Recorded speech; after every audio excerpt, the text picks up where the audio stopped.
За 11 дэх бодлогын хувьд зурагт өгөгдсөн FHG гэхээр бид нар нийтдээ энэ үнцгийг олгож байгаа юм байна.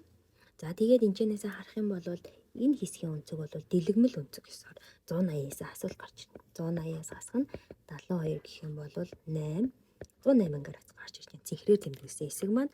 За миний ягаанаар тэмдэглэсэн энэ үнцгийг олохын тулд энэ маань тэгш үнцгийн маань нэг үнцэг 90 градус байдаг учраас бид нар 90-ээс 40 градусыг асах юм бол 50 градус гэдэг нэг үнцэг гарна.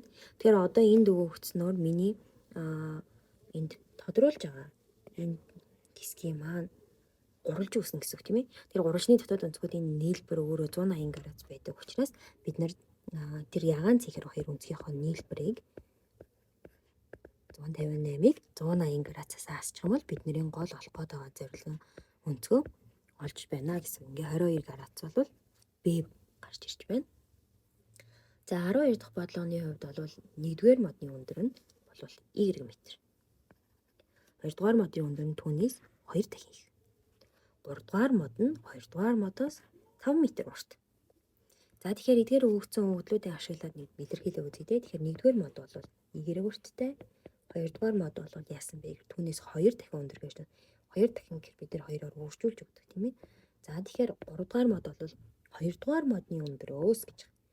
2-р мод бол биднэрт 2 м, 2 Y тэрнээс 5 м-ээр урт гэхэд нэмж таарна гэсэн. За ингэж илэрхийлэгдэнэ. Тэгэхээр эдгээр модны дундаж өндрийг олох гэж байна. Дундаж өндрийг олно гэдэг бид нар дунджийг олохдоо эдгээрийн хооронд нь харгалзуулаад нэмдэг тийм ээ. Тэгэхээр 1 Y дээр 2 Y нэмээд нэмэх нь 2 Y дээр нэмэх нь 5-ыг нэмэх юм бол нийтдээ энэ чинь хэдэн Y байгаа вэ гэхээр 5 Y болж ирж байгаа. 5-ыг үржих нь Y, тэн дээр нэмэх нь 5. Тэгэхээр энэ нийт нийлбэрээ бол дунджийг олохдоо хэдэн ширхэг зүйл байгаа тэрэндээ хуваах хэрэгтэй байдаг. Тэгэхээр 5 Y дээр нэмэх нь 5-ыг хуваах нь 3 гэдэг хариулт буюу В хариулт гарч ирж байгаа.